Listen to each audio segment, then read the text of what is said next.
আপনি প্রশ্ন করেছেন আয়নাঘরের আইডিয়া কে দিয়েছিল। হ্যাঁ, আইডিয়াটা দিয়েছিল আমার বিয়াই তারেক সিদ্দিকী। সেই সবকিছু করেছে। গুলি করে মারার দরকার কি? ক্রসফায়ার দিলে বেশি লোক জানাজানি হচ্ছে, সমালোচনা বেশি হচ্ছে। সেদিন থেকে শুরু হলো এই নতুন পরীক্ষামূলক পরিকল্পনা। একটা ছোট্ট ঘর, 3.5 ফিট বাই 3.5 ফিট। ওইখানে নিজের কোথাও ভালোভাবে শোনা যায় না। হ্যাঁ, আমরা প্রথমে কিছু বিরোধী নেতাকে তুলে আনলাম, এই বিএনপি, জামাত, ছাত্র শিবির, ছাত্রদল, কিছু সাংবাদিক। ওদের দেখা হলো সেই আয়না ঘরে। প্রথমে কয়েকদিন ওরা দেয়ালে ঘুষি মারত। আমাকে ভিডিও কলে দেখানো হলো, ভিডিওতে আমাকে দেখানো হলো ওরা দেয়ালে ঘুষি মারত, দল্লা ঠেলে বেরোনোর চেষ্টা করছে। তারপর কিছুদিন দেখি শুধু উপরের দিকে তাকিয়ে থাকে। তারপর এক সময় ক্লান্ত হয়ে শুধু উপরের দিকে তাকিয়ে থাকতো। প্রথম কিছুদিন কেউ বুঝতে পারতো না কতটা সময় গেছে, কয়দিন তাদের আটক রাখা হয়েছে। খাবার অনেক কম দেওয়া হতো, খাবার কম দিতে বলতাম, পানিও খুব সীমিত।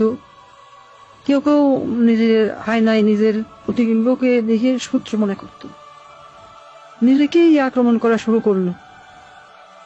নিজের দেয়ালে নিজের হাত দিয়ে ঘুষি মারলো, হাত রক্তাক্ত করলো।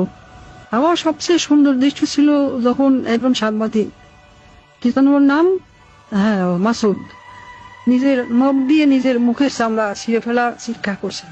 আমার পছন্দ হলো। সারা দেশে আরো বেশ কিছু এরকম এনাঘর বানালাম। যুদ্ধপরাধী রাজাকার ছেলে মেয়েদের সেখানে বন্দি করতে বললাম। মাঝে মাঝে দুই একজনকে ছেড়েও দিতাম। ফিরে এসে কেউ কিছুই বলতো না, ওইভাবে বলে দিয়েছিলাম যেন কেউ মুখ না খোলে। ব্যাস, সাপও মরলো না, লাঠিও ভাঙলো না।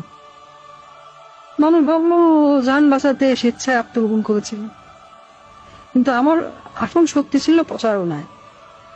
আমার দলের নেতা কর্মীরা, তারাও এই ব্যাপারটা বিশ্বাস করতে পারে।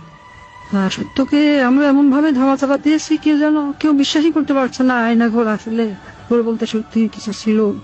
আমি হাসলাম, কারণ কেন জানেন, একবার যদি সত্য মিথ্যাকে আর মিথ্যাকে সত্য বলে চালিয়ে দেওয়া যায়, তাহলে আর কিছু করার দরকার নেই।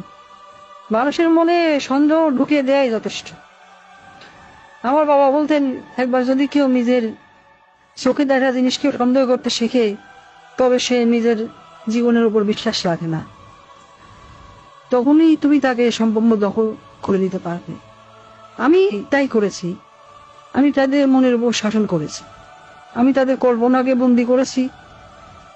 রাস্তায় আজও মানুষ সন্দেহ করে আয়না ভালো বলে সত্যি কিছু ছিল।